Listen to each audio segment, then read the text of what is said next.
Angle same straight line पे आ रहे हैं। अगर तीनों एंगल सेम स्ट्रेट लाइन पे आ रहे हैं मतलब इन तीनों का सम किसके बराबर होगा? ये साइड बेटा इस साइड के बराबर है, तो हम इन दोनों ट्रायंगल्स को क्या बोल सकते हैं?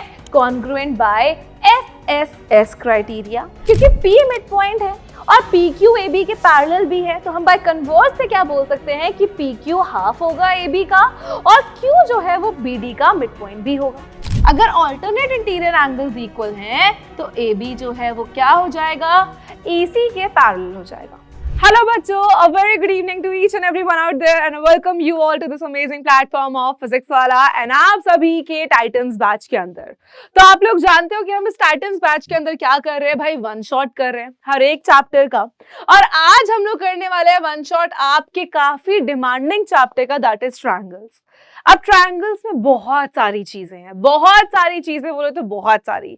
हमारे पास ट्रायंगल्स है, कॉन्ग्रुएंसी है, हमारे पास इनइक्वालिटी है, आइसोसेलेस है, पाइथागोरस थ्योरम है, मिड पॉइंट थ्योरम है, इंटरसेप्ट थ्योरम है। तो ये सारी चीजें आज हम लोग करने वाले हैं, इन थ्योरम्स को समझने वाले हैं, क्वेश्चंस को प्रैक्टिस करने वाले हैं और इसी के साथ हम लोग ट्रायंगल्स चैप्टर को आज वन शॉट में कवर करेंगे। So this is for your revision part. ठीक है, जैसे कि पहले भी बोला था, वन शॉट का मतलब ये नहीं होता कि आपको बहुत ज्यादा हर एक क्वेश्चन है ना डिटेल में जाएगा, क्योंकि हमें जल्दी से एक चैप्टर को जितना जल्दी हो सके हमें कवर करना होता है। बट अगेन इतना भी कम नहीं होगा कि आपका कोई भी टॉपिक मिस आउट हो जाए। सो शुरू करते हैं, देखते हैं कि आज की इस क्लास के अंदर हम लोग क्या क्या करने वाले हैं। सो ऑफ कोर्स शुरुआत करेंगे इंट्रोडक्शन के साथ, फिर हम लोग जाएंगे कॉन्ग्रुएंट ट्रायंगल्स क्या होते हैं, कंडीशंस क्या होती हैं आपकी कॉन्ग्रुएंसी की, है ना, ये सारी कंडीशंस को समझेंगे, आइसोसेलेस ट्रायंगल्स के बारे में समझेंगे, कुछ थ्योरम्स करेंगे, इनइक्वालिटीज के बारे में सीखेंगे, मिड पॉइंट थ्योरम और उसकी कन्वर्स के बारे में सीखेंगे, कुछ क्वेश्चंस करेंगे। ये आपका सिलेबस है, ये हम सब करने वाले हैं। ठीक है, कॉन्ग्रुएंसी के 4 क्राइटेरिया है, SSS, SAS, AS और RHS। ठीक है, हम ASA भी कर लेंगे, बाय चांस आ गया तो क्या दिक्कत है। उसके बाद हमारे पास angle opposite to equal, isosceles triangle, if two sides are equal, isosceles triangle, sum of any two sides is greater than third sides, inequalities of triangles. ठीक है, perpendicular the shortest distance, common knowledge है। ठीक है, proves not required तो नहीं करेंगे। ठीक है, मिड पॉइंट थ्योरम है आपके पास एंड पाइथागोरस थ्योरम है आपके पास। इसी में आपके पास मिड पॉइंट में एक इक्वल इंटरसेप्ट थ्योरम है जिसके बारे में हम लोग सीखेंगे। सो इन सारे टॉपिक्स की शुरुआत करते हैं बेटा फर्स्ट ऑफ ऑल इंट्रोडक्शन के साथ। ठीक है, अब हम क्या कर रहे हैं? ट्रायंगल्स कर रहे हैं, तो किसका इंट्रोडक्शन करेंगे? ट्रायंगल्स का करेंगे। बहुत सिंपल सी बात है। तो ट्रायंगल क्या होता है आपको पता है? एक ऐसा पॉलीगन होता है with the least number of sides, जिसमें सबसे कम साइड्स होती हैं उसको पॉलीगन बोलते हैं। 3 साइड्स होती हैं, 3 साइड्स होते हैं, 3 वर्टिसेस होते हैं और 3 ही आपके पास एंगल्स होते हैं। ऐसी फिगर को हम लोग क्या बोलते हैं? ट्रायंगल बोलते हैं। Every triangle has 3 vertices and 3 sides and also 3 angle. बहुत सिंपल बात है। ठीक है, ये एक ट्रायंगल ABC है जिसमें वर्टिसेस ABC है, साइड्स AB, BC और CA है। एंगल ABC, ACB और CBA आपके पास यहाँ पे प्रेजेंट है। चलिए अब आगे चलते हैं भाई, कॉन्ग्रुएंट क्या होता है? ठीक है, कॉन्ग्रुएंट का मतलब होता है 3 शब्द में सीखेंगे, सेम, डिट्टो, कॉपी पेस्ट। मतलब 2 ऐसे ट्रायंगल्स या 2 ऐसी फिगर्स या 2 ऐसे ऑब्जेक्ट जो आपस में हूबहू मिलते हैं, साइज में भी, शेप में भी। जैसे कि बात करते हैं शिवू मैम ओपी की, तो अगर ये 2 फोटो शिवू मैम की है, ठीक है, कुछ ऐसे अंगूठा दिखाते हुए, तो यहाँ पे अगर ये दोनों फोटो मेरी है तो आपको पता है कि इन दोनों का साइज भी सेम है, इन दोनों का शेप भी सेम है। हमने क्या बोला? इनका साइज भी सेम है, इनका शेप भी सेम है। तो ऐसी 2 फिगर्स को हम लोग क्या बोलते हैं? कॉन्ग्रुएंट फिगर्स, जहां पे आपका साइज भी सेम होता है, शेप भी सेम होता है। अब वहीं पर अगर मैं एक फोटो को छोटा कर दूं और दूसरे को बड़ा रहने दूं, अब यहाँ पे शेप तो सेम है। अब शेप कैसे सेम है? क्योंकि ये भी शिवू मैम है, ये भी शिवू मैम है, सेम टू सेम फोटो है अंगूठे वाली, बस ये थोड़ी बड़ी है, ये थोड़ी छोटी है। तो हमारे पास शेप जो है वो तो सेम है। अब आप सोचोगे मैम शेप कैसे सेम है? तो बेटा इस वाली शिवू मैम की शेप ऐसी है, ठीक है, तो इस वाली शिवू मैम की भी जो शेप है वो ऐसी है। तो किस चीज में फर्क है यार? साइज में फर्क है। किस चीज में फर्क है? साइज में फर्क है। तो आपकी शेप सेम है लेकिन साइज में फर्क है, तो ऐसी दो फिगर्स को हम लोग कॉन्ग्रुएंट नहीं बोलते हैं। ऐसी दो फिगर्स को हम लोग कॉन्ग्रुएंट नहीं बोलते हैं। हम कॉन्ग्रुएंट कब बोलते हैं? जब साइज भी सेम हो, शेप भी सेम हो, then only the figures are called congruent figures. So congruent का मतलब सेम डिट्टो कॉपी पेस्ट। अब भाई यहाँ पे बहुत सारी शिवू मैम है, एक टेढ़ी, एक मेढ़ी, एक उल्टी, एक सीधी, जो भी है सारी शिवू मैम है, इतना हमें पता है। और हमें कैसे पता है कि अगर हम इस फोटो को सीधा कर दे तो ये सेम टू सेम होगी, इस फोटो को सीधा कर दे तो ये भी सेम टू सेम होगी, ये बैटमैन की तरह जो उल्टी है अगर इनको भी सीधा कर दे तो ये भी सेम टू सेम होगी। तो हम ये समझते हैं कि कॉन्ग्रुएंसी का मतलब ये नहीं है कि ऐसा है तो ये वाला भी ऐसा ही हो हमेशा। हम यहां से क्या समझते हैं कि हम अलाइनमेंट को चेंज कर सकते हैं। क्या कर सकते हैं बेटा? अलाइनमेंट को चेंज कर सकते हैं with the help of naming of triangle. हमने अलाइनमेंट बदल दी तो हम क्या कर सकते हैं? शिव मैम को कॉन्ग्रुएंट प्रूव कर सकते हैं। अब अलाइनमेंट बदलने का मतलब क्या? आप बोलोगे नहीं यार ये वाली शिव मैम टेढ़ी है, ये सीधी है, पर इसको भी तो घुमा सकते हो ना यार। इमेजिन कर सकते हो कि इनको हमने सीधा कर दिया, ठीक है, मुझे कोई सीधा नहीं कर सकता वैसे, पर फोटो को जरूर कर सकते हैं। तो इसको हम लोग क्या बोलते हैं कि हम लोग अलाइनमेंट को चेंज कर सकते हैं। बेटा अलाइनमेंट की बात यहां की जाए, इसका मतलब है कि हम लोग अपने सुविधा या क्वेश्चन की डिमांड के अकॉर्डिंग हम लोग ट्रायंगल्स को, क्योंकि हम ट्रायंगल्स पढ़ रहे तो उसी की बात करेंगे, अगर एक ट्रायंगल ऐसा है दूसरा ऐसा है तो हम इन दोनों को ऐसे सोच कर सकते हैं और हम उनकी नेमिंग्स को चेंज करके हम लोग क्या कर सकते हैं? हम लोग ट्रायंगल्स को कॉन्ग्रुएंट कर सकते हैं। अब आगे देखते हैं बेटा, कुछ कुछ वर्ड्स को समझते हैं।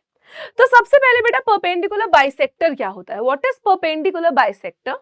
परपेंडिकुलर बाइसेक्टर, देखो परपेंडिकुलर मतलब 90 डिग्री, बाइसेक्टर मतलब दो इक्वल हिस्सों में बांट देना।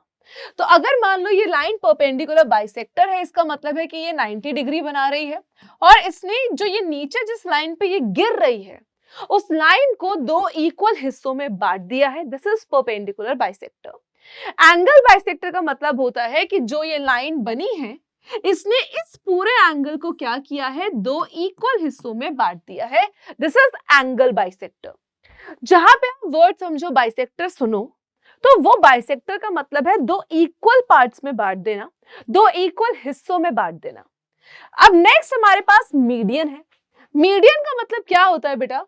कि ट्रायंगल को दो इक्वल एरियाज में बांट देता है और जिस लाइन पे वो है मीडियन, जैसे कि इस लाइन पे मीडियन गिरा है, मीडियन का फुट है, तो इस लाइन को मीडियन दो इक्वल हिस्सों में बांट देता है। इसको सिंपली हम लोग मीडियन बोलते हैं। ऑल्टीट्यूड क्या होता है बेटा? Height. Altitude is always 90 degree. अब अगर आप अपनी हाइट मेजर कराने जाओ तो यहां से इंच टिप पकड़ के वहां थोड़ी लेके जाएगा और तुम्हें 6 फुट का बना देगा या 12 का बना देगा या 50 फुट का बना देगा, है ना। हाइट जब नापते हो तो यहां से लेके एकदम सीधा 90 डिग्री आपका इंच टेप जाता है और आपकी हाइट मेजर होती है। तो इसी को हम लोग ऑल्टीट्यूड बेसिकली हाइट कहते हैं। That is always 90 degree to the side on which it is falling.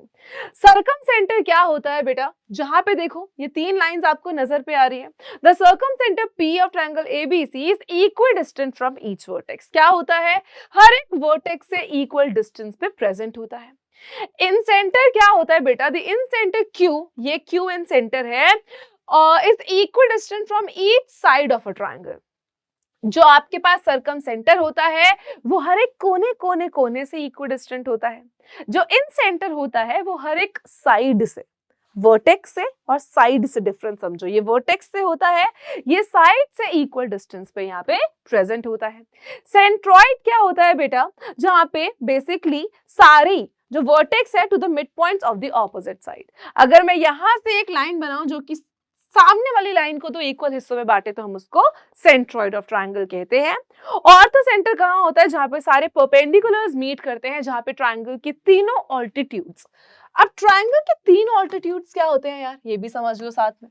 अगर ये हमारे पास ट्रायंगल है, अगर एक ऑल्टीट्यूड मतलब 90 डिग्री, अगर एक ऑल्टीट्यूड ये है तो दूसरा ऑल्टीट्यूड ये है और तीसरा ऑल्टीट्यूड ये है, तो जहां पे ये तीनों ऑल्टीट्यूड्स क्या करते हैं बेटा? आपस में मीट करते हैं।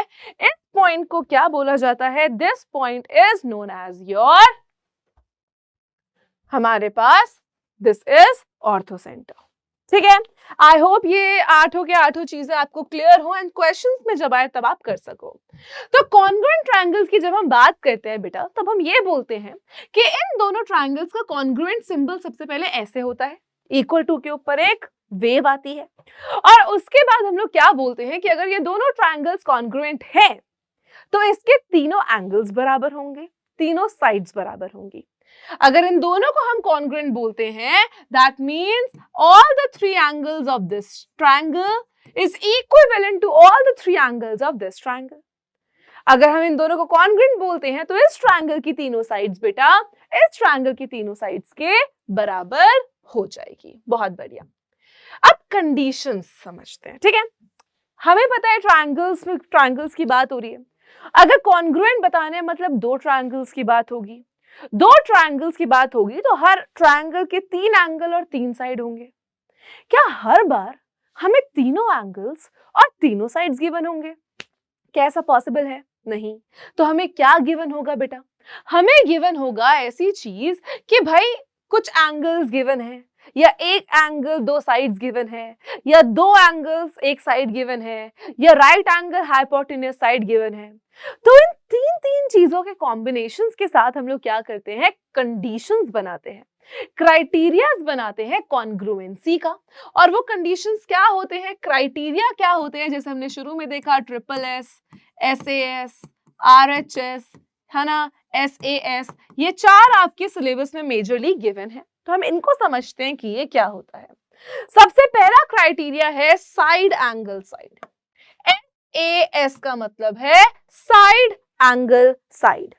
मतलब अगर इस ट्रायंगल की ये साइड इस साइड के बराबर है, ये वाली साइड बेटा इस साइड के बराबर है, और अगर ये एंगल आपको गिवन है कि इस एंगल के बराबर है, तो ऐसे दो ट्रायंगल्स को हम लोग बिना इन बाकी साइड्स और एंगल्स को जाने कॉन्ग्रुएंट बोल सकते हैं। और कैसे बोल सकते हैं? क्योंकि हमारी सास ने बोला है, हमारी सास ने बोला है, मतलब SAS क्राइटेरिया ने बोला है, SAS कंडीशन ने बोला है कि अगर दो ट्रायंगल्स की दो साइड्स और उनका इंक्लूडेड एंगल, इंक्लूडेड एंगल का मतलब समझो बेटा, बहुत जरूरी है। अगर मान लो ये एंगल की जगह ये दिया होता तो हम नहीं बोल सकते थे। अगर हम बोल रहे हैं बेटा साइड एंगल साइड, तो इन दोनों साइड्स से जो एंगल बन रहा है उसी को हमें लेना पड़ेगा। अदरवाइज अगर इस एंगल के अलावा बाकी दो एंगल्स में से कोई भी आपको गिवन है तो आप उसको SAS नहीं बोलेंगे, आप उसको नहीं बोल सकते SAS। इतनी चीज क्लियर है। नेक्स्ट क्राइटेरिया है बेटा SSS कॉन्ग्रुएंसी क्राइटेरिया। बहुत ही ज्यादा सिंपल। SSS कॉन्ग्रुएंसी क्राइटेरिया हमें क्या कहता है? अगर ये साइड इस साइड के बराबर है, ये साइड इस साइड के बराबर है, और ये साइड बेटा इस साइड के बराबर है, तो हम इन दोनों ट्रायंगल्स को क्या बोल सकते हैं? Congruent by SSS criteria, by SSS congruency criteria. ठीक है, चलिए आगे चलते हैं। अब AAS। अब ये AAS क्या है बेटा? आस है। आस क्या है कि मैथ्स के पेपर में पूरे नंबर लाएंगे, ये हमारी आस है। अब भाई AAS क्राइटेरिया आपको क्या बोलता है? Angle angle side.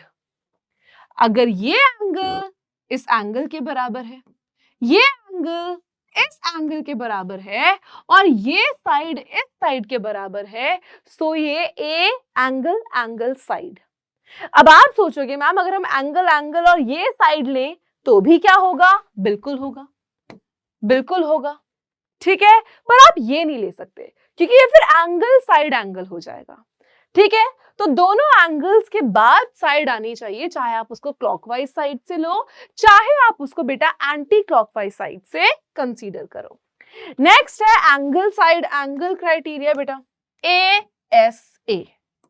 अगर इस ट्रायंगल का ये एंगल बराबर है इसके, ये एंगल बेटा बराबर है इसके, और ये साइड बराबर है इस साइड के, this side is equivalent to this side, तो हम क्या बोल सकते हैं कि हाँ ये angle side angle.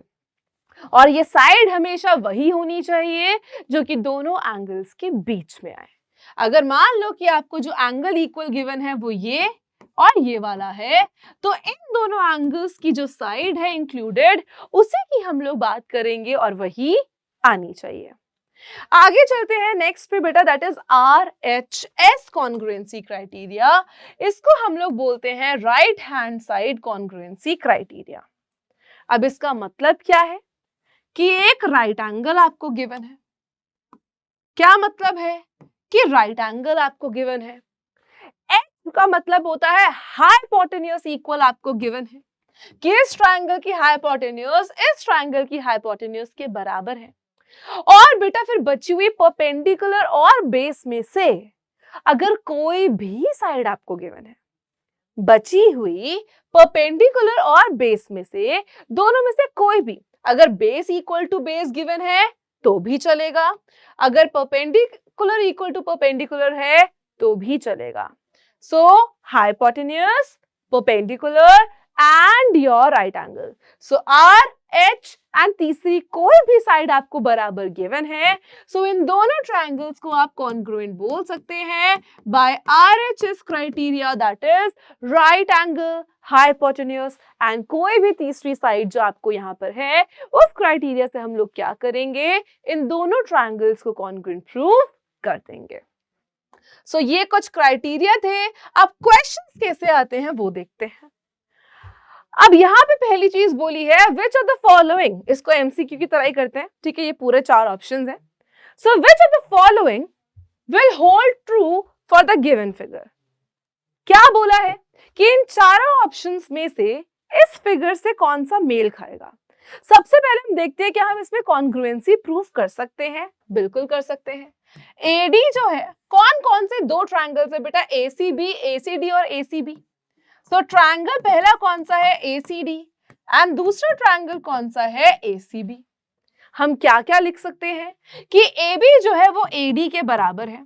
Although question में ऐसा आपको नहीं गिवन है, बट क्योंकि फिगर में ही यहाँ पे मेंशन्ड है तो हम जरूर लिख सकते हैं, क्योंकि फिगर में ही 2 लाइन बनी हुई है, तो ये 2 लाइन बने रहने का मतलब है कि ये इक्विवेलेंट है। ठीक है, AB इक्वल्स टू AD आ गया। फिर नेक्स्ट चीज आप क्या लिखोगे, एंगल CAD जो है वो बराबर है एंगल CAB के, क्योंकि ये भी फिगर में मार्क्ड है। तो जो फिगर में मार्क्ड होगा, ऑल्दो वो क्वेश्चन में लिखा ना हो तो आप ले सकते हो। उसके बाद आप क्या बोलोगे बेटा, AC इक्वल्स टू AC, क्योंकि ये कॉमन साइड है। सो विच criteria, side, angle, side. So bye SAS criteria ये दोनों ट्रायंगल्स क्या हो जाएंगे, कॉन्ग्रुएंट हो जाएंगे। अच्छा बच्चा मुझे एक बात बताओ, हमने अभी सीखा कि 2 ट्रायंगल्स अगर हैं तो दोनों ट्रायंगल्स के 3 एंगल्स और 3 साइड होंगे। अब उन 3 एंगल्स और 3 साइड्स में से 2 साइड और 1 एंगल लेके हमने कॉन्ग्रुएंसी तो प्रूफ कर दी। अब बची हुई एक साइड और 2 एंगल का क्या। तो बेटा जब हम एक बार किसी भी क्राइटेरिया से, किसी भी कंडीशन ऑफ कॉन्ग्रुएंसी से 2 ट्रायंगल्स को अगर हम कॉन्ग्रुएंट प्रूफ कर देते हैं, क्या होता है, अगर बाय कोई भी क्राइटेरिया से अगर हम कॉन्ग्रुएंट प्रूफ कर देते हैं तो बचे हुए जितने भी एंगल्स हैं और बची हुई जितनी भी साइड्स हैं वो आपस में इक्वल हो जाते हैं। क्यों, क्योंकि ट्रायंगल्स तो कॉन्ग्रुएंट है। 2 ट्रायंगल्स कॉन्ग्रुएंट है मतलब सेम डिट्टो कॉपी पेस्ट है, मतलब इसके तीनों साइड्स इसके बराबर है, इसके तीनों एंगल्स दूसरे ट्रायंगल के तीनों एंगल्स के बराबर है। अब भाई अगर हमारे पास आ ही गया है कि तीनों साइड्स और तीनों एंगल्स बराबर ही होने हैं, अगर कॉन्ग्रुएंट है, और हमने उन 6 एंगल्स है ना, दोनों के मिला के 6, और उसमें से अगर हमने यहाँ पे 2, ये 4 साइड्स ले ली हैं, तो बची हुई सारी साइड्स और बचे हुए सारे एंगल्स इक्वल हो जाते हैं। एंड इसका रीजन हम लोग देते हैं CPCT। किसी किसी बुक में CPCT भी लिखा है, that means corresponding parts of congruent triangles, और जिसमें C है, so corresponding parts of congruent triangles are congruent. ठीक है, तो अगर हमने इन दोनों ट्रायंगल्स को कॉन्ग्रुएंट प्रूफ कर दिया है बच्चा, तो हम क्या बोल सकते हैं कि ये साइड इसके बराबर है, सी डी जो है सी बी के बराबर है। हम बोल सकते हैं ये एंगल इसके बराबर है। एंगल ए डी सी जो है वो एंगल ए बी सी के बराबर है। और हम बोल सकते हैं कि बेटा ये एंगल इस एंगल के बराबर है। That means angle A C D जो है वो एंगल ए सी बी के बराबर है। तो एक बार अगर हमने कॉन्ग्रुएंट प्रूफ कर दिया तो बची हुई सारी साइड्स और बचे हुए सारे एंगल्स क्या हो जाएंगे आपके पास? सेम आ जाएंगे, इक्वल आ जाएंगे। अब इन चारों ऑप्शंस में से देखते हैं कि भाई कौन सा गलत है। इसमें से एक तो गलत होगा क्योंकि नॉट ट्रू पूछा है। ट्रू पूछा है आपसे, ट्रू।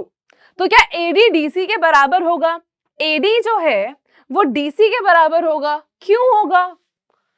एडी डीसी के बराबर क्यों होगा? ऐसा तो कुछ हमने नहीं निकाला, तो पहला वाला तो गलत है। सीडी सीबी के बराबर होगा। भाई सीडी सीबी के बराबर होगा, क्या ये होगा? बिल्कुल हो सकता है। एंगल एसीडी एंगल एसीबी के बराबर नहीं होगा। Angle AD ACD angle ACD ACB के बराबर होगा, ये तो हमने सीपीसीटी में बोल दिया। एंगल बी एंगल डी के बराबर नहीं होगा, बिल्कुल होगा, ये भी हमने यहां बोल दिया। तो कौन सा वाला ट्रू होल्ड कर रहा है बेटा? बी वाला। तो ये भी गलत है, ये भी गलत है, सिर्फ बी सही है कि सीडी साइड सीबी के बराबर होगी बाय सीपीसीटी, या जिसके में सीपीसीटीसी है वो सीपीसीटीसी देख लो। क्लियर है इतनी चीज? आगे चलते हैं, नेक्स्ट क्वेश्चन देखते हैं बेटा। अब इस क्वेश्चन में भी क्या बोला है, ध्यान से क्वेश्चन को समझो। इस क्वेश्चन में भी आपको बोला है इन द गिवन फिगर एएम जो है वो परपेंडिकुलर बाइसेक्टर है बीसी का। परपेंडिकुलर बाइसेक्टर का मतलब कि 90 डिग्री तो बना ही रहा है, उसी के साथ साथ जिस साइड पे वो है उसको दो इक्वल हिस्सों में बांट दे रहा है। उसी के साथ बेटा क्या कर रहा है? जिस साइड पे वो है उसको दो इक्वल पार्ट्स में बांट दे रहा है। अब इन दोनों ट्रायंगल्स में सबसे पहले कॉन्ग्रुएंसी प्रूफ करेंगे बेटा। कौन से दो ट्रायंगल?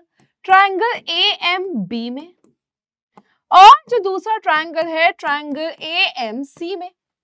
अब हम क्या क्या इक्वल प्रूव कर सकते हैं? देखो, सबसे पहले B M is equals to C M लिख सकते हैं। और ऐसा क्यों लिख सकते हैं? क्योंकि एम जो है, नहीं, ए एम जो है वो परपेंडिकुलर बाइसेक्टर है। रीजन भी आपको ब्रैकेट में लिखने बहुत जरूरी है वरना नंबर कट जाएंगे। दूसरी चीज हम क्या लिख सकते हैं? एंगल ए एम बी बराबर है एंगल ए एम सी के, क्योंकि दोनों ही क्या है बेटा? 90 डिग्री है। तीसरी चीज हम क्या लिख सकते हैं? A M is equals to A M, that is common. चलो भाई, अब तुमको मैं 10 सेकेंड का टाइम दे रही हूं, मुझे बताओ कॉन्ग्रुएंसी क्राइटेरिया क्या होगा? 6, 5, 4, 3, 2, 1। अब दो तरीके के बच्चे होंगे। एक वो बच्चा होगा जिसने बोला होगा मैम ये एसएएस से होगा। दूसरा वो बच्चा होगा जिसने बोला होगा ये आरएचएस कॉन्ग्रुएंसी क्राइटेरिया से होगा। अब अगर दिमाग लगाया जाए और सोचा जाए तो आरएचएस की फुल फॉर्म क्या है? तो जितने बच्चों ने भी आरएचएस बोला है सारे गलत हो जाएंगे। क्यों गलत हो जाएंगे बेटा? क्योंकि आरएचएस में जो एच अपने पास आता है वो हाइपोटेन्यूज का आता है। किसका आता है? हाइपोटेन्यूज का आता है। अब एच हाइपोटेन्यूज है। क्या इन दोनों ट्रायंगल्स में आपको कहीं से कहीं तक किसी ने बोला है कि ए बी ए सी के बराबर है? क्या हमने लिखा है ए बी ए सी के बराबर है? बिल्कुल नहीं लिखा है। तो कैसे बोलोगे आरएचएस से है? नहीं बोल सकते। So side angle side criteria, तो जितने भी एसएएस वाले थे वो सारे सही हो जाएंगे। जो भी आरएचएस लिख के आएगा पेपर में गलत हो जाएगा, नंबर कट जाएंगे। सो कौन सा क्राइटेरिया है बेटा? इसको हम लोग कहते हैं एसएएस। हर राइट एंगल में आरएचएस नहीं लगेगा। आंख बंद करके देखा राइट एंगल है, आरएचएस लगाकर आ गए, गड़बड़ हो जाएगी, गलत हो जाएगा। तो वो चीज अपने को नहीं करनी है। हमें ये देखना है बहुत ध्यान से कि हाँ भाई राइट एंगल तो है पर क्या हाइपोटेन्यूज भी साथ में है? अगर है तो आप आरएचएस लगाओ, अगर नहीं है तो देखो शायद एएसए लग रहा हो या आपके पास एसएएस लग रहा हो या कोई और क्राइटेरिया लग रहा हो। ठीक है, अब ये आ गया। अब चलो देखते हैं क्या ए बी ए एम के इक्वल होगा? क्यों होगा भाई? क्यों होगा? ए बी ए एम के इक्वल क्यों होगा? ऐसा तो कुछ नहीं आया, तो पहला ऑप्शन गलत हो गया। ए सी बी एम के इक्वल होगा, ऐसा भी क्यों होगा? किसी ने नहीं बोला। क्या ए बी ए सी के बराबर नहीं होगा? बिल्कुल होगा, सीपी सीटी से होगा। ये दोनों साइड्स बराबर आएंगी, तो ये भी गलत हो गया। A M bisects angle B A C. बेटा अगर ये ट्रायंगल और ये ट्रायंगल कॉन्ग्रुएंट हो ही गए हैं, तो ये एंगल इस एंगल के बराबर आ जाएगा। और अगर ये दोनों एंगल बराबर हैं, तो ए एम क्या कर रहा है? एंगल ए को बाइसेक्ट कर रहा है। बाइसेक्ट का मतलब दो इक्वल हिस्सों में बांट रहा है। सो ऑप्शन 4 आपका करेक्ट हो जाएगा। सो इस तरीके से आपको क्वेश्चंस को अटेम्प्ट करना है, प्रैक्टिस करनी है बेटा, ठीक है। आगे चलते हैं, नेक्स्ट देखते हैं। चलिए, तो यहां बोला है कि एक ट्रायंगल एबीसी है। आओ बेटा एक ट्रायंगल एबीसी बनाते हैं। चलिए, बहुत बढ़िया। तो ये एक ट्रायंगल है, ट्रायंगल ए बी और सी। फिर हमें बोला है कि बीसी का मिड पॉइंट है डी। ठीक है भाई, बीसी का मिड पॉइंट है डी, मतलब डी जो है बीसी को दो इक्वल हिस्सों में बांट रहा है। फिर हमें बोला है कि AD is produced to E such that DE is equals to AD। अब हमें बोला है कि पहले हमने AD को ज्वाइन किया, फिर हमने इसको और एक्सटेंड किया E पॉइंट तक। कौन से पॉइंट तक बेटा? E पॉइंट तक। और हमें क्या बोला गया है कि DE जो है वो AD के बराबर है, मतलब ये साइड इस साइड के बराबर है। हमसे बोला है कि ABD ट्रायंगल में और ECD ट्रायंगल में कॉन्ग्रुएंसी बतानी है। सबसे पहले इसको ज्वाइन कर लेते हैं ताकि हमारे पास ECD ट्रायंगल आ जाए। तो कौन कौन से दो ट्रायंगल्स में कॉन्ग्रुएंसी बतानी है बेटा? ADB ट्रायंगल में, ठीक है, ABD ट्रायंगल पहला ये है, दूसरा ट्रायंगल है ECD। चलिए, इन दोनों में कॉन्ग्रुएंसी बतानी है, मतलब वही तीन चीजें कोई भी जो हमारे क्राइटेरिया में मौजूद है। सबसे पहला क्या करेंगे बेटा? जो हमें गिवन है यार कि ADDE के बराबर है ना। In triangle ABD and ECD हमारे पास क्या आएगा बेटा? AD जो है वो ED के बराबर है, क्योंकि ये गिवन है। क्योंकि ये क्या है बच्चा? ये हमारे पास गिवन है। अब BD इस ट्रायंगल का पार्ट है, DC इस ट्रायंगल का पार्ट है, तो हम क्या बोल सकते हैं? हम बोल सकते हैं कि BD जो है वो बराबर होगा CD के, क्योंकि D जो है मिड पॉइंट है। अगर मिड पॉइंट है तो दो इक्वल हिस्सों में बांट रहा है, कोई दिक्कत नहीं है। तीसरी चीज हम क्या बोल सकते हैं बेटा? That this angle is equal to this angle. Reason, quickly everyone, reason क्या बोल सकते हैं? कि एंगल ADB बराबर होगा एंगल EDC के।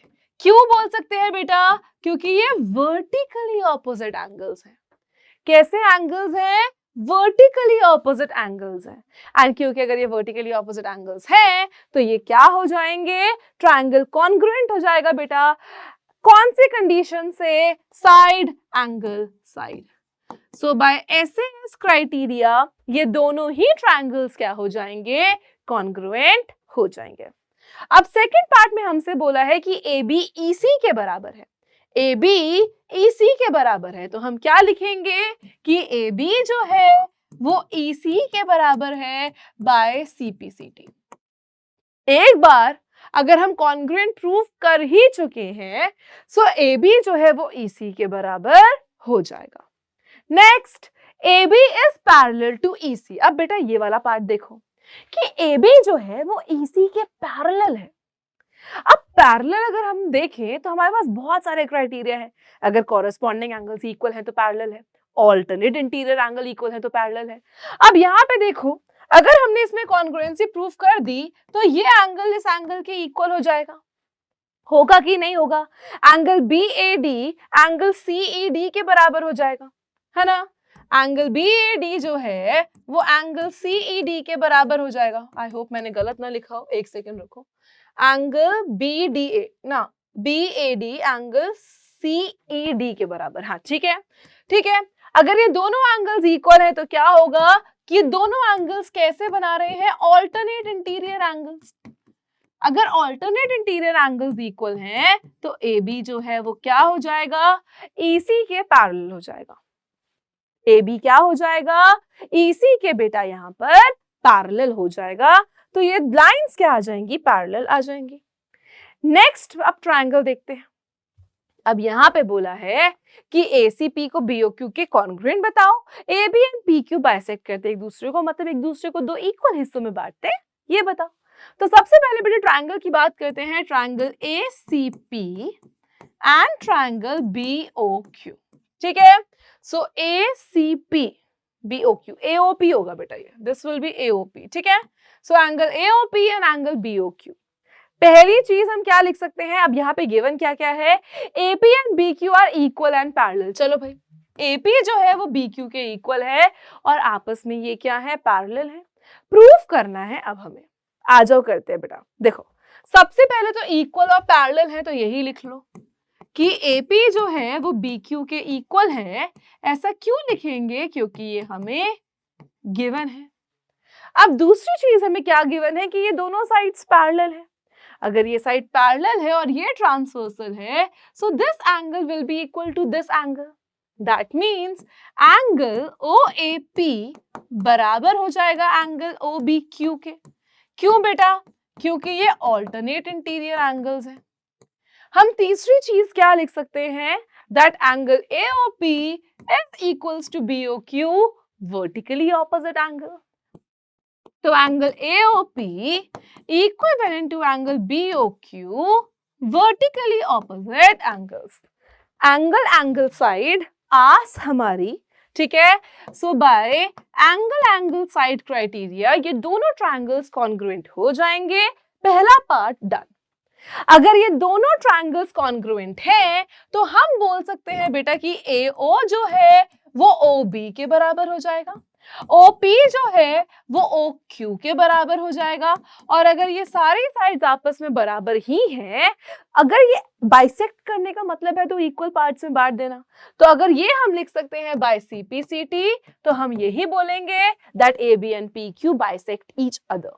दैट मींस जिस पॉइंट पे AB और PQ मिलते हैं वो वहां से दो इक्वल हिस्सों में बट जाती हैं चीजें। आई होप कि कॉन्ग्रुएंसी के क्वेश्चंस कैसे करने हैं बेटा आपको क्लियर हुए हो। लेट्स मूव फॉरवर्ड, अब हम इस वाले क्वेश्चन को करते हैं। अब क्वेश्चन करने से पहले ना एक बार पढ़ना जरूरी है कि भाई हमें गिवन क्या क्या है। आओ देखते हैं गिवन क्या क्या है। अब इस फिगर में बेटा आपको क्या गिवन है, ABC जहां पे AB AC के बराबर है, मतलब ये साइड इस पूरी साइड के बराबर आपको क्वेश्चन में गिवन है। फिर बोला है कि M जो है मिड पॉइंट है AB का, दैट मींस AM BN के बराबर है, BM के, और N जो है is a point on AC such that BM is equals to CN।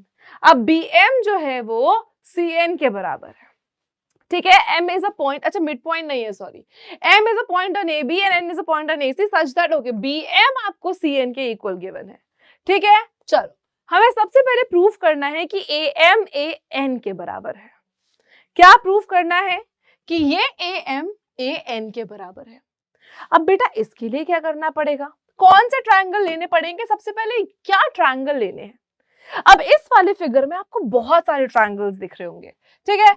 एक ये ट्रायंगल दिख रहा है, एक ये ट्रायंगल दिख रहा है, ठीक है, एक ये वाला ट्रायंगल दिख रहा है, ये ट्रायंगल दिख रहा है, एक बड़ा वाला ट्रायंगल तो दिख ही रहा है।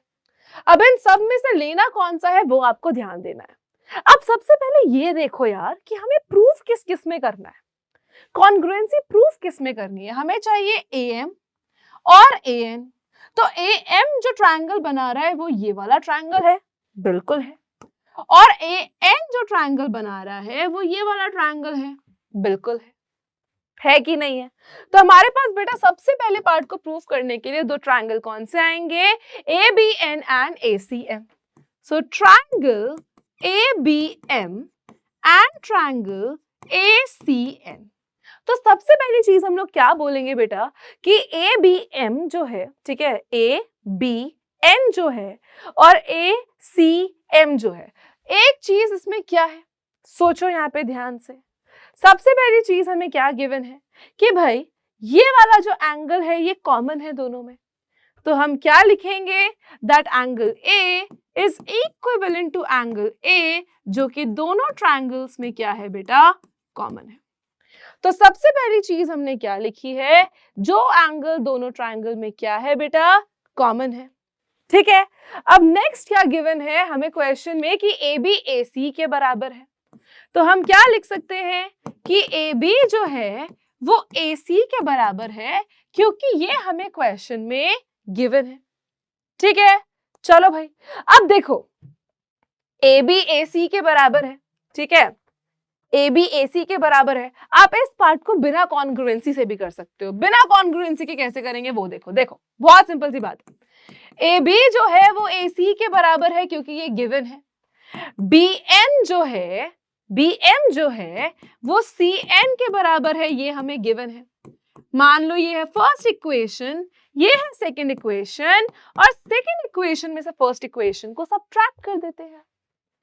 अब देखो, अब ए बी में से कौन सी साइड में से बेटा, अगर ए बी में से this is equal to this, अगर इसमें से ये इक्वल पार्ट्स निकाले तो क्या बचेगा, A M equals to A N. तो A B minus B M, A B में से बी एम माइनस करेंगे तो ए एम आएगा, और यहाँ पे ए एन आएगा, जो हमें प्रूव करना था कर दिया है। अब नेक्स्ट बोला है A M C A N B के कॉन्ग्रुएंट है, A M C A N B के कॉन्ग्रुएंट है। तो सबसे पहले बेटा angle A equals to angle A, क्योंकि ये कॉमन है दोनों ट्रायंगल्स में। अब ए एम सी में क्या आ रहा है, ए बी इक्वल्स टू ए सी, क्योंकि ये हमें क्वेश्चन में गिवन है, क्योंकि ये हमें क्वेश्चन में गिवन है। और तीसरी चीज हम क्या बोल सकते हैं बेटा, द एंगल, है ना। हमें क्या क्या करना है, हमें बेटा कॉन्ग्रुएंसी प्रूफ करनी है। कौन से दो ट्रायंगल्स में, अब जो हमने सबसे पहले मेंशन किए थे, ये वाला, ठीक है, ट्रायंगल ए एन बी, और दूसरा ट्रायंगल कौन सा है, ट्रायंगल ए सी एम, ये वाला। अब हमने एक चीज यहाँ पे क्या की है, that this side is equals to this side, क्योंकि ये हमें गिवन है। एंगल ए जो है वो क्या है, दोनों में कॉमन है। ठीक है, ये वाली साइड हो गई, एंगल हो गया, और साइड हो गई ए एन और ए एम। ए एन जो है वो क्या होगा, ए एम के बराबर होगा, क्योंकि ये हमने यहीं पे प्रूफ किया है। ठीक है, सो बाय एस कॉन्ग्रुएंसी दोनों ट्रायंगल्स क्या हो जाएंगे, कॉन्ग्रुएंट हो जाएंगे। अब नेक्स्ट हमें क्या गिवन है कि बी एन जो है वो सी एम के इक्वल है। बी एन आपके पास जो है वो सी एम के इक्वल है, सीधा क्या लिखेंगे, by CPCT, that is congruent part of corresponding parts of congruent triangles. अब बीएमसी सीएनबी के कॉन्ग्रुएंट है। अब ये कौन से दो ट्रायंगल्स हैं भाई, आ जाओ देखते हैं। बी एम सी, अब ये किसके बराबर हमें प्रूफ करना है, बी इसके, एक ऑरेंज वाला ट्रायंगल है और एक सी एन बी दूसरा वाला ट्रायंगल है। अब सबसे पहली चीज बी एम सी एन के बराबर है, क्योंकि ये हमें गिवन है। B M is equals to C N, क्योंकि ये हमें गिवन है। अब बेटा एक और चीज है कि ये वाला एंगल इस एंगल के बराबर होगा, क्यों, क्योंकि ए बी ए सी के बराबर है। अगर ए बी ए सी के बराबर है तो हमारे पास क्या आ जाएगा कि आइसोसेलेस ट्रायंगल है, और अगर हमारे पास आइसोसेलेस ट्रायंगल है मतलब दो साइड्स इक्वल हैं, so angles opposite to equal sides are also equal. So angle क्या लिखेंगे बेटा, MBC is equivalent to angle MCB। ठीक है, ये एंगल इक्वल आ गए। फिर नेक्स्ट हम क्या लिखेंगे, BC इक्वल्स टू BC, क्योंकि ये साइड कॉमन है। So by side angle side criteria, हाँ जी, SAS क्राइटेरिया से ये दोनों ट्रायंगल्स आपके पास कॉन्ग्रुएंट बच्चा आ जाएंगे।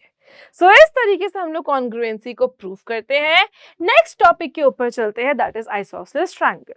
चलिए, ठीक है, आई होप अभी तक जितना किया है वो सब क्लियर हो।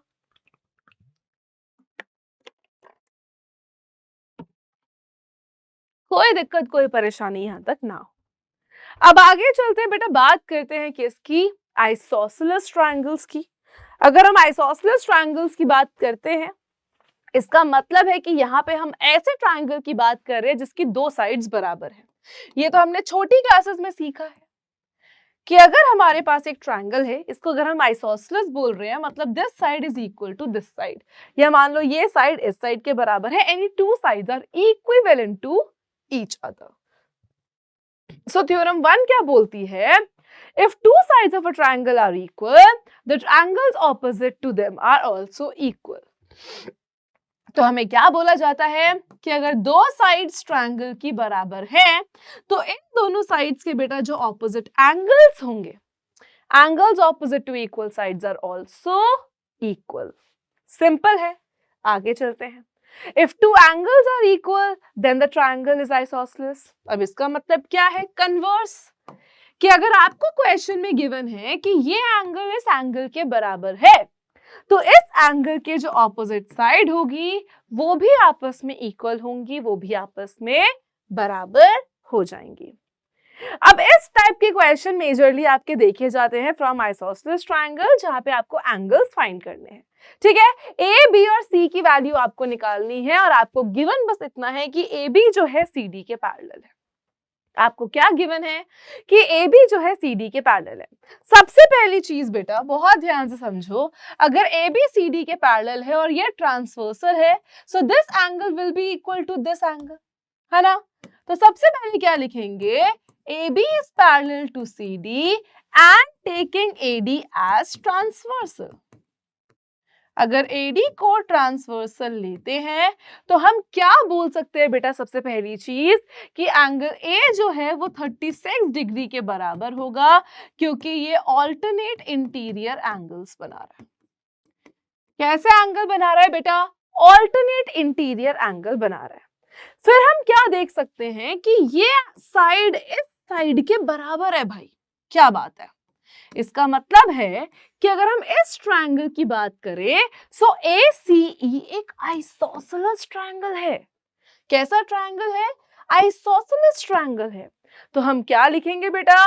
CA is equals to CE, that makes triangle ACE is isosceles.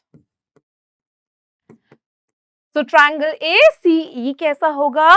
Triangle ACE बच्चा एक आइसोसेलेस ट्रायंगल होगा। It will be an isosceles triangle. अब अगर ये आइसोसेलेस ट्रायंगल होगा, so this angle is equals to this angle, that means B will be equals to angle CAE CEA। ठीक है, चलो भाई, अब इस ट्रायंगल को छोड़ो बेटा और इस ट्रायंगल पे ध्यान दो। किस ट्रायंगल पे ध्यान दो? इस पे और इस पे। अब बच्चा मुझे बताओ, in triangle CED 32 degree plus 36 degree plus आपके पास एंगल जो CED है, इनका सम कितना होगा? 180 डिग्री। क्यों होगा 180 डिग्री? क्योंकि ये ट्रायंगल की एंगल सम प्रॉपर्टी है। इतनी चीज क्लियर है। इसको ऐड करेंगे कितना आएगा बेटा? 68 degree plus angle CED equals to 180, angle CED is equals to 180 degree minus 68, और ये आ जाएगा बेटा 112 डिग्री। सो इसकी वैल्यू कितनी आई बेटा? Now this angle came out as 112 degree. अगर ये 112 है तो ये कितना हो जाएगा? 68 degree again bye linear pair, है ना? तो हमारे पास एंगल CEA कितना आ जाएगा? सो CEA आ गया यहाँ पे 68 डिग्री और B भी कितना आ गया? 68 डिग्री। अब ट्रायंगल CEA में, कौन से ट्रायंगल में बेटा? ट्रायंगल CEA में अब ये 68 है, ये 68 है, तो C कितना हो जाएगा? तो सिंपल है, 68 degree plus 68 degree plus C is equals to 180 degree. So 180 degree minus कर देंगे कितना? 136 डिग्री। तो आपके पास कितना आ जाएगा बेटा? You will be getting 44 degree.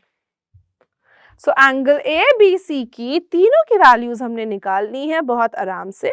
And I hope कि ये क्वेश्चन आपको एब्सोल्युटली क्लियर हो। So with what is given, है ना, कितना गिवन है, कहाँ से क्या निकाल सकते हैं, हम लोग बहुत आराम से साइड्स को और एंगल्स को फाइंड आउट कर सकते हैं। नेक्स्ट क्वेश्चन देखो, अब यहाँ पे क्या गिवन है, AC जो है एंगल A को बाइसेक्ट करता है। क्या बात है, क्या करता है बेटा, जो AC आपके पास है वो एंगल A को बाइसेक्ट करता है, मतलब एंगल A को दो इक्वल हिस्सों में बांट देता है। दैट मीन्स A जो है वो B के बराबर है। सबसे पहली चीज तो हमने ये देखी कि A एंगल B एंगल के बराबर है। चलो भाई, बहुत सही बात है। अब देखो, ये साइड इस साइड के बराबर है, अगर ये 80 डिग्री है तो ये भी कितना होगा, 80 डिग्री होगा। अगर ये 80 है, ये 80 है, तो ये बचा हुआ एंगल A कितना होगा, 20 डिग्री होगा। तो हमारे पास A कितना आ गया, 20 डिग्री आ गया। तो B भी कितना आ गया बेटा, 20 डिग्री आ गया। तो B भी कितना हो गया, 20 डिग्री हो गया। अब ये 20 डिग्री है तो ये भी 20 डिग्री होगा, क्योंकि ये साइड इस साइड के बराबर है। अब ये दोनों 20-20 हैं, तो ये एंगल कितना हो जाएगा, 140 डिग्री हो जाएगा। सो एंगल C की वैल्यू आपके पास आएगी 140 डिग्रीज। आई होप कि ये क्वेश्चन सबको क्लियर हो।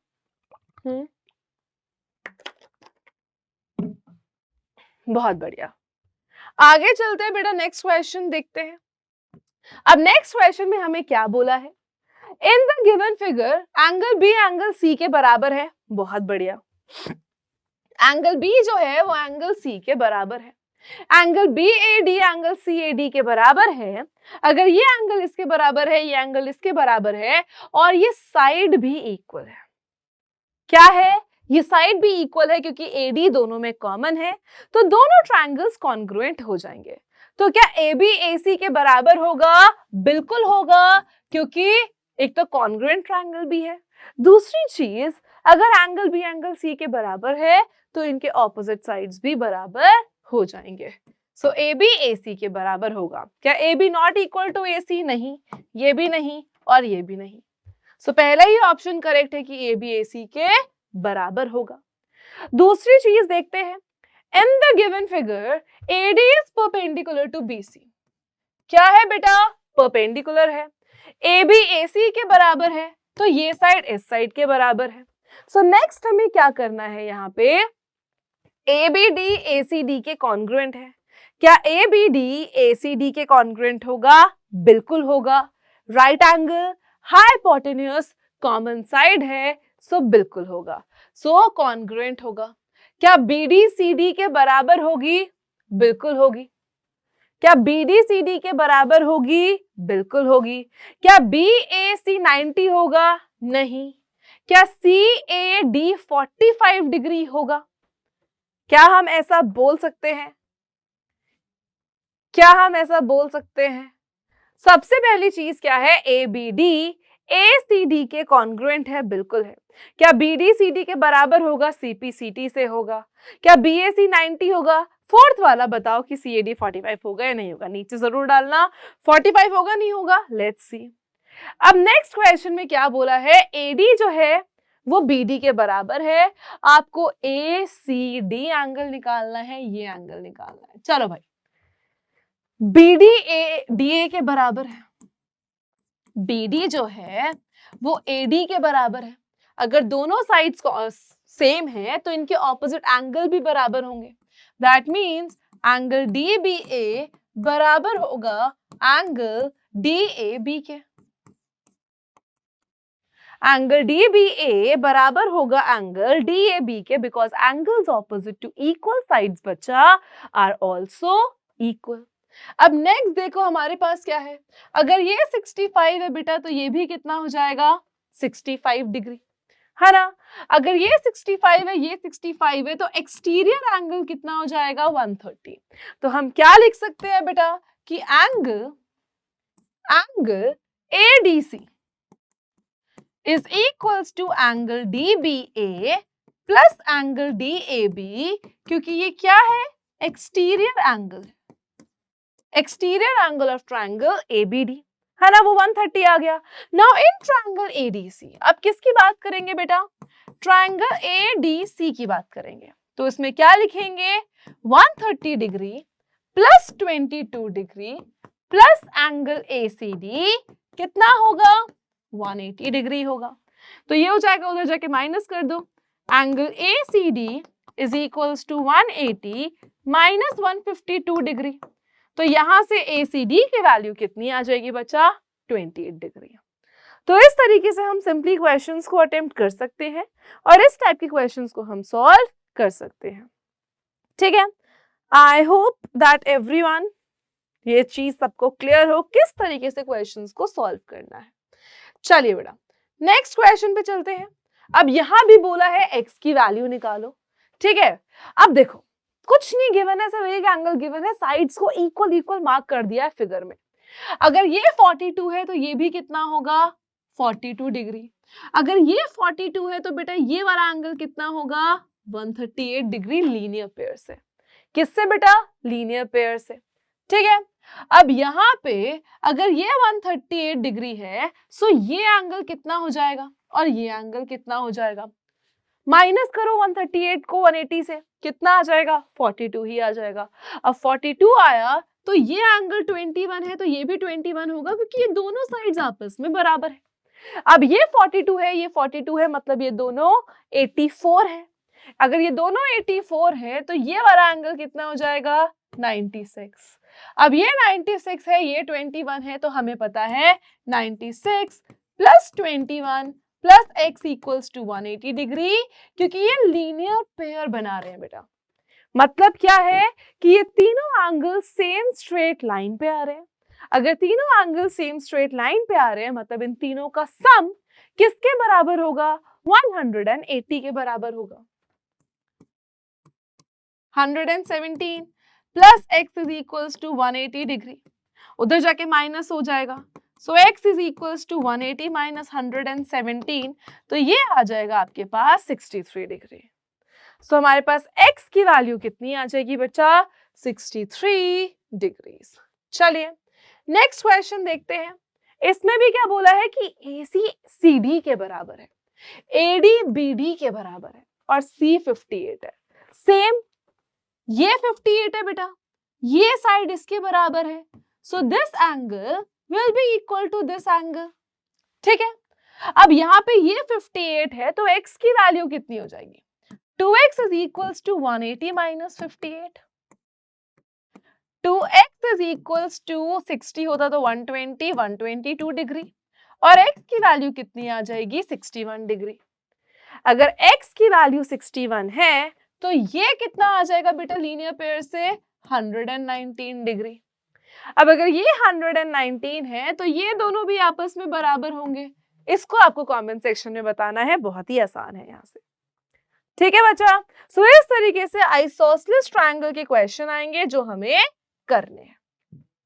अब कुछ ये क्वेश्चन भी आ सकते हैं जहां पे आपको प्रूविंग के लिए बोले। सबसे पहले बोला है कि ACD एंगल जो है वो CBE के बराबर है। ACD ये एंगल CBE के बराबर है, इस एंगल के इक्वल हमें प्रूव करना है। तो सबसे पहली चीज हम लोग क्या करेंगे बच्चा, कॉन्ग्रुएंसी को देखेंगे। ठीक है, हम लोगों को अगर एंगल प्रूव करना है तो सबसे पहला काम हम लोग क्या करेंगे, या तो कॉन्ग्रुएंसी को देखते हैं। ठीक है, सीधी बात है कि कॉन्ग्रुएंसी की बात यहाँ से की जाए। अब हमें गिवन है कि भाई दो ट्रायंगल सिंपल है हमारे पास, ठीक है, और इन दोनों ट्रायंगल से हमें यहाँ पे प्रूविंग करनी है। इतना क्वेश्चन आई होप समझ में आया हो क्वेश्चन। ठीक है, कि हमें प्रूव करना है ACD जो है वो CBE के बराबर है। चलो भाई, अब सबसे पहले ACB ट्रायंगल की बात करते हैं। कौन से ट्रायंगल की बात करते हैं बेटा, ACB ट्रायंगल की। ACB ट्रायंगल कौन सा है, ये वाला ट्रायंगल है। अब इस ट्रायंगल में क्या गिवन है कि AC जो है वो बराबर है बेटा AB के। AC जो है वो AB के बराबर है, ये हमें क्योंकि क्वेश्चन में गिवन है। ठीक है, तो इनके ऑपोजिट जो एंगल है दैट मींस एंगल ACB बराबर हो जाएगा एंगल ABC के, because angles opposite to equal sides are also equal. ठीक है, अब बेटा अगर ACD की बात करें और ACB की बात करें, है ना, अगर हम बात करें ACD की और ACB एंगल की, तो ये दोनों ही क्या बना रहे हैं, लीनियर पेयर। तो नेक्स्ट हम लोग क्या लिख सकते हैं, that angle ACD plus angle ACB is equivalent to 180 degree. क्या लिख सकते हैं बेटा, it is equivalent to 180 degree. बोलो हाँ कि ना, बिल्कुल है। ठीक है, तो हम यहां से लिख सकते हैं दैट एंगल ACB को अगर हम इन दोनों एंगल को x मान लें, हमने बोला ये एंगल इसके बराबर होगा, ये x है तो ये भी x है। ठीक है, तो हम यहां से बोल सकते हैं 180 डिग्री माइनस x। ये आ गई हमारी पहली पार्ट। अब बेटा बात करते हैं इस वाली साइड की। कौन सी साइड की, अब हमें पता है angle ABC plus angle CBE ये भी किसके बराबर होंगे, 180 डिग्री, लीनियर पेयर। इसका भी रीजन क्या है, लीनियर पेयर। देखो ये एंगल और ये एंगल का सम 180 डिग्री है। ठीक है, हमें पता है ABC x है plus CBE is equals to 180 degree. तो यहां से CBE की वैल्यू कितनी आ जाएगी, 180 डिग्री माइनस x। क्या ACD और CBE दोनों 180 डिग्री माइनस x है, तो हम क्या लिख सकते हैं इन दोनों से, that angle ACD is equal to angle CBE। Simple. दोबारा बताती हूं हमने क्या किया है। सबसे पहली चीज, ये साइड इस साइड के बराबर है, तो ये एंगल इस एंगल के बराबर होगा जिसको हमने x ले लिया। Now this angle plus this angle is 180 degree and this angle plus this angle is also 180 degree.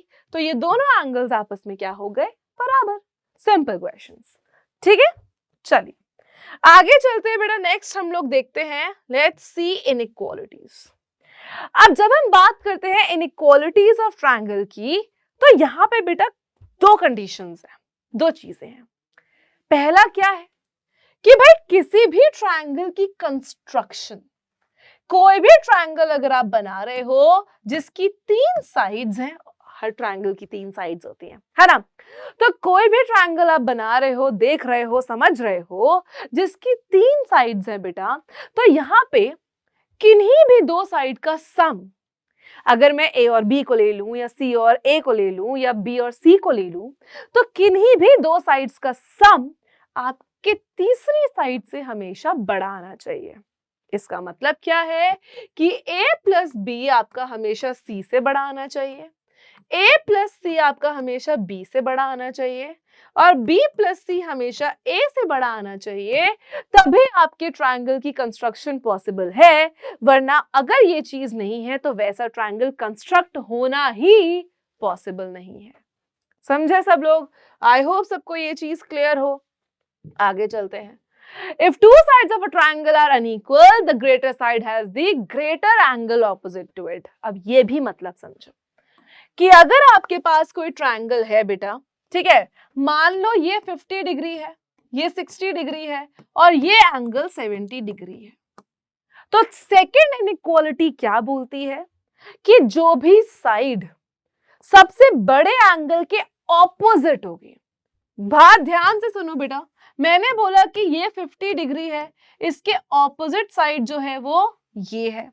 मैंने बोला बेटा कि ये 70 डिग्री है और इसके ऑपोजिट साइड जो है वो ये है, और मैंने बोला कि ये 60 डिग्री है और इसके ऑपोजिट साइड जो है वो ये है। तो बेटा जो भी सबसे ग्रेटेस्ट एंगल होगा, सबसे बड़ा एंगल जो भी होगा, उसके ऑपोजिट जो साइड होगी, उसके सामने जो साइड आ रही है, उसके ऑपोजिट जो साइड आएगी बच्चा, वो हमेशा कैसी होगी, सबसे बड़ी होगी। That side will be the longest side. तो अगर ये एक ट्रायंगल A, B और C है, तो यहां पे हम क्या बोल सकते हैं कि AC सबसे लंबी साइड है, फिर 70 से छोटा एंगल 60 है, तो 60 के सामने वाली AB उससे बड़ी होगी, और फिर सबसे छोटी BC होगी क्योंकि उसके ऑपोजिट जो एंगल है वो सबसे छोटा है। So these are two conditions of inequality. ठीक है? If two angles of a triangle are unequal, the greater angle has the greater side opposite to it, converse of it. Next देखते हैं बेटा, of all the lines that can be drawn to a given straight line, the perpendicular is the shortest, क्योंकि जब हम height नापते हैं किसी भी चीज की, that is straight, that is 90 degree, it has to be straight perpendicular drawn. अब क्वेश्चन किस तरीके के आते हैं, जैसे ये क्वेश्चन है, अब यहाँ पे आपको बोलेगा कि भाई आपको कुछ एंगल्स गिवन है, इसमें आपको एबीसी ट्रायंगल में बताना है कौन सी साइड। सबसे पहले आपको ट्रायंगल लेना है एबीसी। अगर एबीसी ट्रायंगल आप ले रहे हैं तो आपको एबीसी ट्रायंगल की एंगल्स पता होने चाहिए। बहुत सिंपल सी बात है। अगर ये 125 है बेटा तो ये एंगल कितना हो जाएगा 55। अगर ये 115 है तो ये कितना हो जाएगा 65, है ना। ये 65 और 55 है, दोनों 120 हैं, तो ये कितना हो जाएगा 60।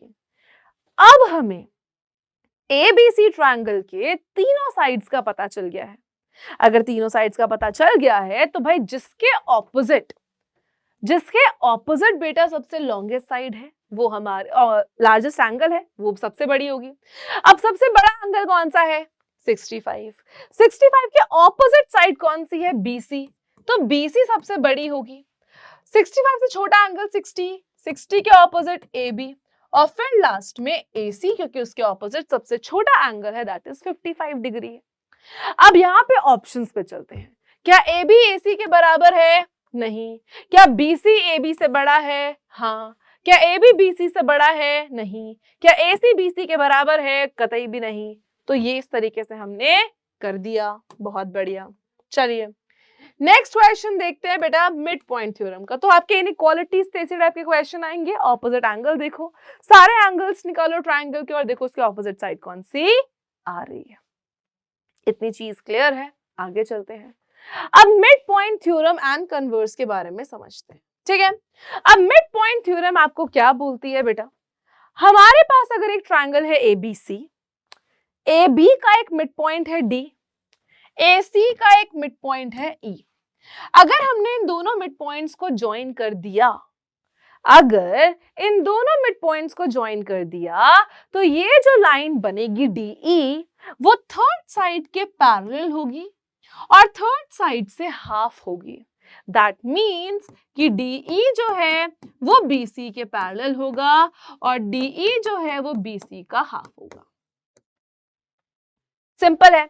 अब इसी का हमारे पास कन्वर्स भी है, ठीक है। कन्वर्स हमें क्या बोलता है बेटा, converse of mid point theorem, कि अगर D एक मिड पॉइंट है ना, और E का हमें नहीं पता कि ये मिड पॉइंट है या नहीं है, लेकिन जब DE को ज्वाइन किया तो DE अगर BC के पैरेलल है और उसके हाफ है तो E भी AC का मिड पॉइंट हो जाएगा। This is converse of mid point theorem. अब इसके क्वेश्चंस कैसे आते हैं बेटा देखो।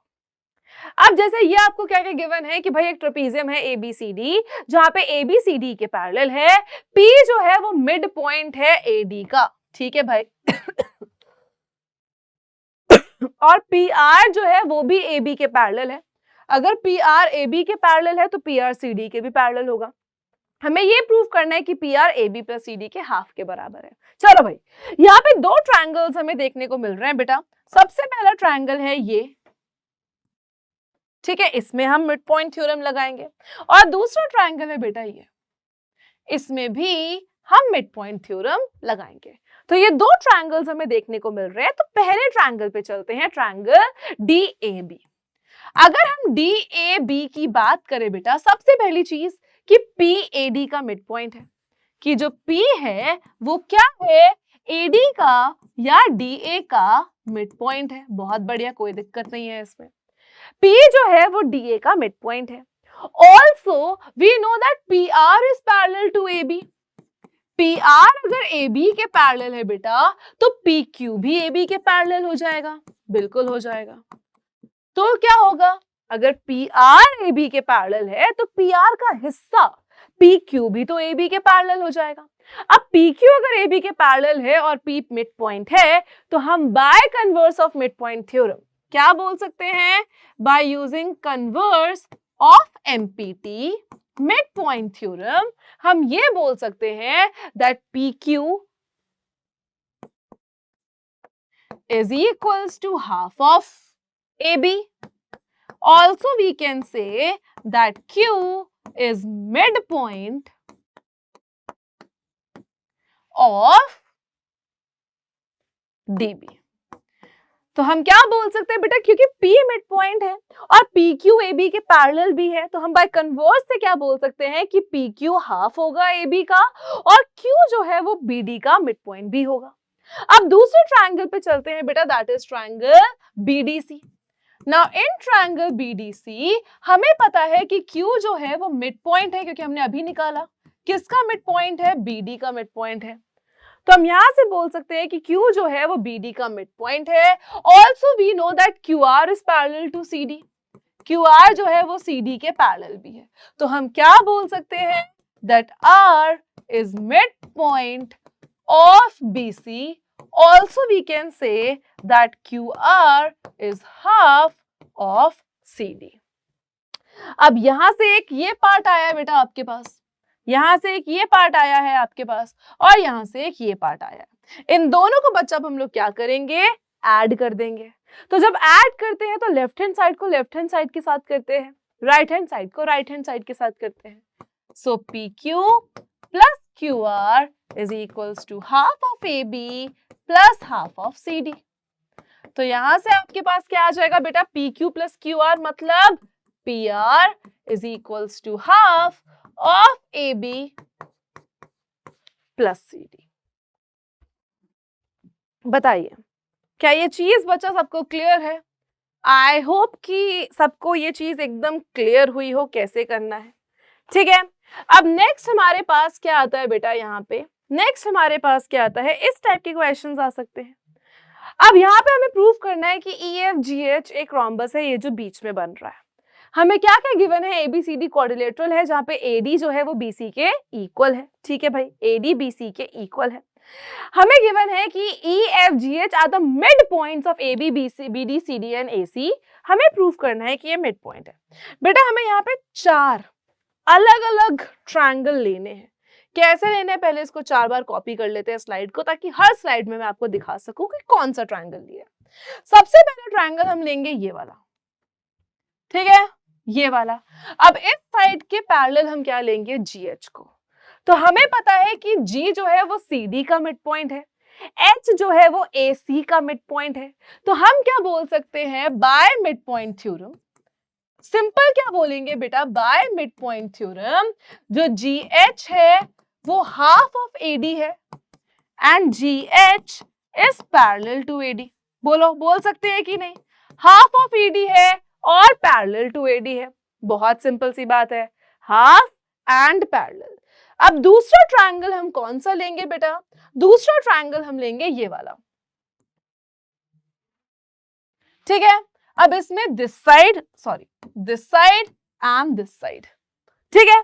तो अगेन क्या है कि G जो है वो CD का मिड पॉइंट है, F जो है वो BD का मिड पॉइंट है। तो हम क्या बोल सकते हैं? FG is equals to half of BC। Also we can say that FG is parallel to BC। अब तीसरा जो हम लेंगे नीचे वाला ट्रायंगल बेटा, कौन सा ट्रायंगल लेंगे? देखो अब हम लेंगे यहाँ पे ये वाला ट्रायंगल, ठीक है। अब इसके पैरेलल ये साइड है, तो यहां से हम क्या बोल सकते हैं कि हमारे पास EF is parallel to AD and EF is equals to half of AD। अब लास्ट हमारे पास बची है EH। तो अब देखो EH के लिए कौन सा आ रहा है बेटा? ये वाला है। तो कौन सा ट्रायंगल आएगा? ये वाला ट्रायंगल आएगा। अब यहां से हम क्या बोल सकते हैं? That EH is parallel to BC and EH is equals to half of BC। अब ये चारों साइड्स हमें पता है कि AD या BC के पैरेलल और हाफ है, और हमें पता है कि AD BC के बराबर भी है। तो यहां से हम क्या बोल सकते हैं कि EH जो है वो बराबर है किसके? EF के। वो बराबर है किसके? GH के। वो बराबर है किसके? GF के। और चारों साइड्स आपस में इक्वल एंड पैरेलल है, तो ये क्या बन जाएगा? एक रोम्बस बन जाएगा। सिंपल है। आज नेक्स्ट चलते हैं बेटा, let's see equal intercept theorem क्या कहती है। बहुत सिंपल है। इक्वल इंटरसेप्ट थ्योरम क्या कहती है कि अगर 3 लाइन या उससे ज्यादा लाइन आपके पास पैरेलल है, if a transversal make 3 equal intercepts on 3 or more parallel lines, then the other line cutting them will also make equal intercept. इसका मतलब क्या है कि अगर M जो है वो M के पैरेलल है, M जो है वो N के पैरेलल है, और अगर PQ जो है वो QR के इक्वल है, तो हमें क्या बताना है कि LM जो है वो MN के इक्वल भी होगा. This is equal intercept theorem. Intercept का मतलब होता है कट लगाना. इंटरसेप्ट का क्या मतलब होता है बेटा? कट्स लगाना. कट्स लगाने का मतलब है कि अगर तीन लाइन पैरेलल है, एक ट्रांसवर्सल जा रही है, और अगर ये इक्वल इंटरसेप्ट बन रहे हैं, तो दूसरी ट्रांसवर्सल जाएगी तो वो भी इक्वल इंटरसेप्ट्स ही बनाएगी. ठीक है? I hope this thing is clear with everyone. चलो भाई आगे चलते हैं. हम नेक्स्ट हमारे पास थ्योरम है पाइथागोरस थ्योरम, जो कि सबको आती है. पाइथागोरस थ्योरम किस में लगती है? राइट एंगल्ड ट्रायंगल में लगती है. और अगर हम इसको हाइपोटेन्यूस, इसको परपेंडिकुलर और इसको बेस मानते हैं, तो पाइथागोरस थ्योरम क्या कहती है? हाइपोटेन्यूस का square is equals to perpendicular का स्क्वायर प्लस बेस का स्क्वायर. तो क्या कहती है कि हाइपोटेन्यूस का स्क्वायर बराबर होगा बेटा परपेंडिकुलर के स्क्वायर के प्लस बेस के स्क्वायर के. बहुत सिंपल है. In a right angle triangle, the square of the hypotenuse is equal to the sum of the squares of the remaining two sides. तो जो भी दो बाकी के remaining sides हैं, उनके square के बराबर होता है. ठीक है? अब एक और थ्योरम देख लो बेटा. In a right angle triangle, the square of the hypotenuse is equal to the sum of the squares of the remaining two sides. अब पहला क्वेश्चन देखते हैं. If the length of the side of a triangle are in the ratio 5:12:13, तो triangle कैसा होगा? चलिए भाई बहुत सिंपल है. जिसको पाइथागोरियन ट्रिपलेट आती है वो तो बहुत आराम से कर पाएगा, जिसको नहीं आती है वो थोड़ा स्लोली कर पाएगा. अब हमें बताए कि हमारे पास x और x लेते हैं, तो बस अगर हम इसको प्रूव कर सके कि 13x का जो स्क्वायर होगा वो बराबर होगा 5x के स्क्वायर के प्लस 12x के स्क्वायर के, तो हम ये साबित कर सकते हैं कि ये राइट एंगल ट्रायंगल बनेगा. 13x का स्क्वायर मतलब 169x स्क्वायर, 5x का स्क्वायर मतलब 25x स्क्वायर, 12x का स्क्वायर मतलब 144x स्क्वायर. सो 169x स्क्वायर अगर बराबर है 169x स्क्वायर के, तो ये कैसा ट्रायंगल है बेटा? राइट एंगल्ड ट्रायंगल है. कैसा ट्रायंगल बनेगा बच्चा आपके पास? ये राइट एंगल्ड ट्रायंगल बनेगा. Next question. एक राइट एंगल ट्रायंगल है जहां पे हाइपोटेन्यूस 10 है, ये साइड 3x है, ये साइड 4x है. आपको 3 और 4 का वो बताना है साइड क्या है. सिंपल है. 10 का square is equals to 3x का स्क्वायर प्लस 4x का square. 100 is equals to 9x square plus 16x square है ना. 100 is equals to 25x square, 4 is equals to x square और x की वैल्यू आ गई 2. तो मतलब ये साइड कितनी आ गई बेटा? 6 और ये साइड कितनी आ गई? 8. सो 6 and 8 सेंटीमीटर या 8 and 6 सेंटीमीटर जो भी आपको गिवन है. ऑप्शन आगे पीछे कोई ऐसा दिक्कत नहीं है. नेक्स्ट क्वेश्चन देखते हैं. तो भाई यहाँ पे एक लैडर है जो कि 13 मीटर लॉन्ग है. एक लैडर है 13 मीटर लॉन्ग है, एक दीवार के सहारे वो खड़ी है. And if the foot of the ladder is 5 metre away, the foot of the ladder is what? The foot of the ladder is 5 metre away. Find the distance of the other ladder. है ना. Ladder 13 metre है, हमें basically wall निकालना है, perpendicular निकालना है. So perpendicular is equals to under root of hypotenuse minus base का square. That means 13 का स्क्वायर माइनस 5 का square. That means under root of 169 minus 25. That is under root of 144. और 144 का under root कितना होता है? 12 मीटर्स. तो simple बच्चा आपके पास आंसर कितना आ जाएगा? 1 to 12 मीटर. आ जाओ भाई. अब एक आदमी को थोड़ा दौड़ाते हैं, है ना. अब आदमी को थोड़ा सा दौड़ा लेते हैं. अब कैसे दौड़ाएंगे वो भी समझते हैं. अब भाई एक आदमी है, ठीक है, उसने क्या चला? 40 मीटर नॉर्थ चला. एक आदमी ने क्या चला? यहाँ पे अगर वो आदमी खड़ा है, ठीक है, यहाँ पे वो आदमी खड़ा है और इस आदमी ने क्या चला? 40 मीटर नॉर्थ चला एंड 50 मीटर वेस्ट चला। 40 मीटर नॉर्थ 50 मीटर वेस्ट, हमसे पूछा है कि भाई उसके स्टार्टिंग पॉइंट से उसका डिस्प्लेसमेंट कितना है, शॉर्टेस्ट डिस्टेंस डिस्प्लेसमेंट क्या निकालना है, हाइपोटेन्यूज। सो सिंपल है, अंडर रूट ऑफ 50 का स्क्वायर प्लस 40 का square, under root of 2500 plus 1600 which is under root of 4100। कितना आया बेटा, under root of 4100 which is approximately 64 metres. तो बस सिंपल इस तरीके से हम लोग क्वेश्चंस करते हैं पाइथागोरस थ्योरम के भी। सो एक ही क्वेश्चन आपका होमवर्क क्वेश्चन है, इसको होमवर्क से जरूर ट्राई करना, और अगर नहीं बने तो मुझे बताना, वरना नेक्स्ट क्लास में इसको करते हैं, और अगर बन गया तो होमवर्क क्वेश्चन का आंसर नीचे कमेंट सेक्शन में देना मत भूलना। सो आई होप कि आपके पास ये क्लियर हो, ठीक है। सो आई होप कि ये सारी चीजें आपको क्लियर हो। सो कोई भी डाउट होता है बच्चा तो नीचे जरूर डाल देना, एंड आई होप कि ये चैप्टर आपको एब्सोल्युटली क्लियर हो, एकदम समझ में आया हो। सो ट्रायंगल्स का हमने बेसिकली सारा पार्ट एक ही लेक्चर में कर लिया है, ठीक है। अब इसके बाद और बाकी चैप्टर्स की भी वन शॉट हम लोग करेंगे, एंड लिटरली कोई भी डाउट हो so feel free to comment down, ठीक है। So all the best for your exam, keep studying, keep preparing, take care of yourself students, bye bye everyone, thank you so much.